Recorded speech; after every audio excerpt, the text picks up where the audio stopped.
Welcome to video 10 in the story of Abraham, in which we'll explore Genesis 21.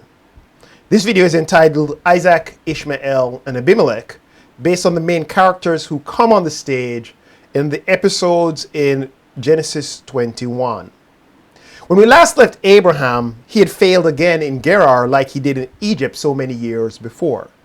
He had put the promise of Isaac's birth at risk, and God had to intervene to protect both Sarah and the promise. After Abraham's repeated failure, the action switches in Genesis 21 to God's faithfulness in keeping his promise in spite of Abraham.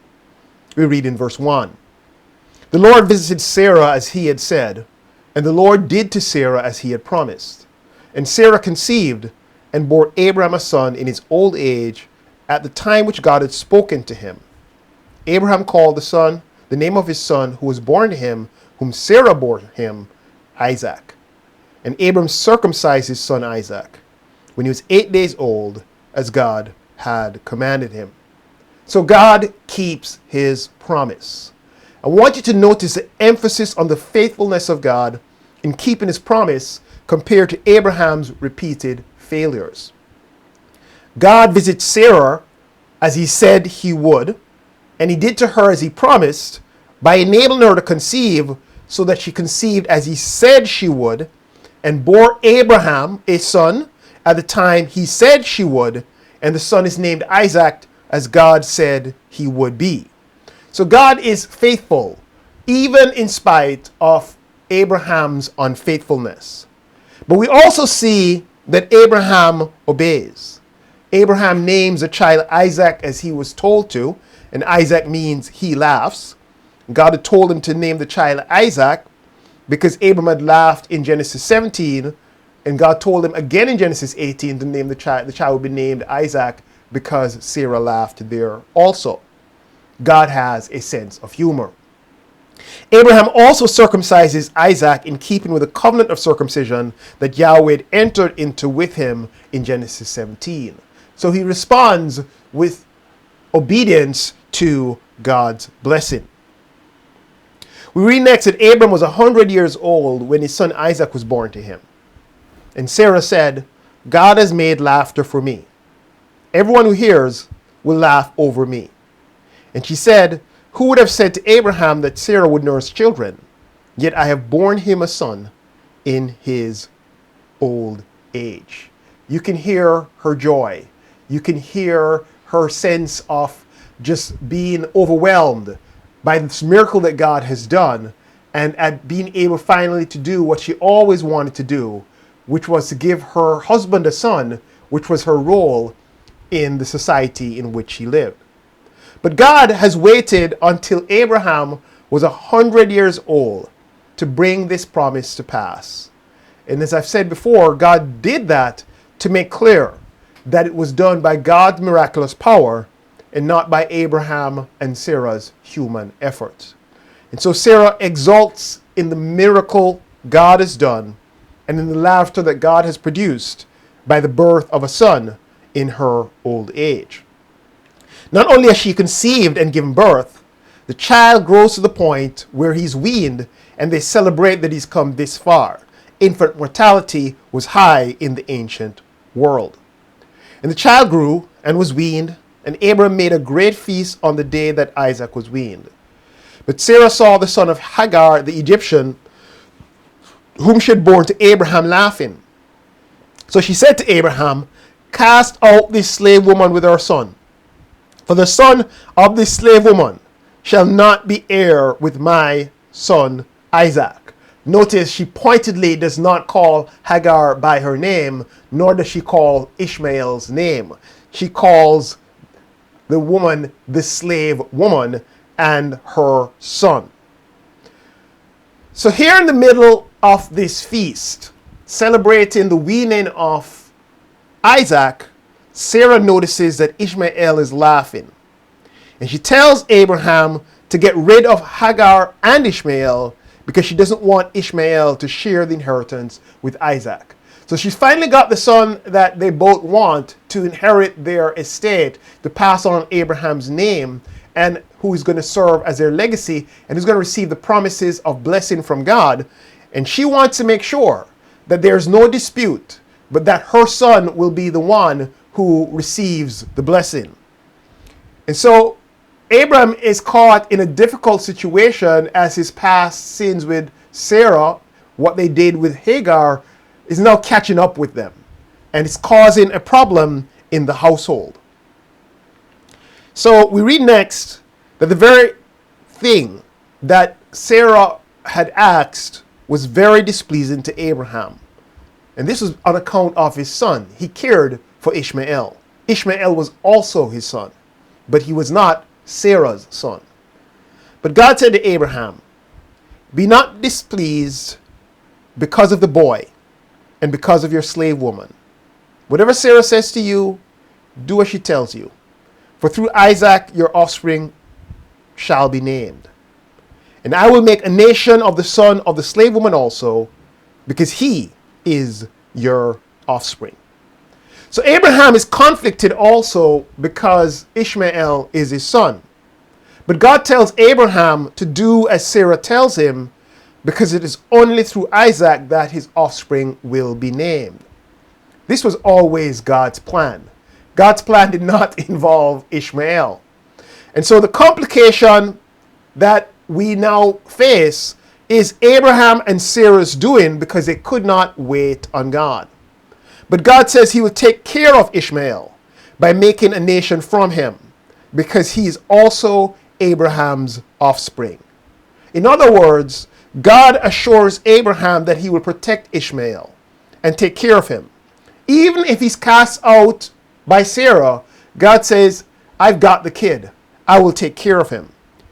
He assures him that even if he casts him out, Ishmael will not die, because God will take care of him. God is graciously taking care of the complication caused by Abraham and Sarah's sin. God's heart is big enough to take care of the chosen son and of the non-chosen son as well. Well, on the strength of this assurance, Abram gets up the next morning and gives Hagar some basic provisions and sends her away with his son Ishmael.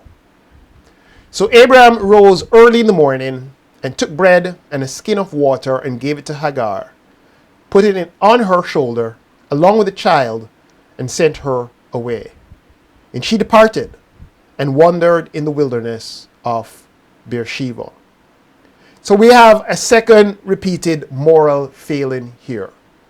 Egypt is repeated in Genesis 20 with Abimelech, and the driving out of Hagar pregnant with child from Genesis 16 is repeated here in Genesis 21 with Hagar and teenage Ishmael driven out and wandering in the wilderness of Beersheba.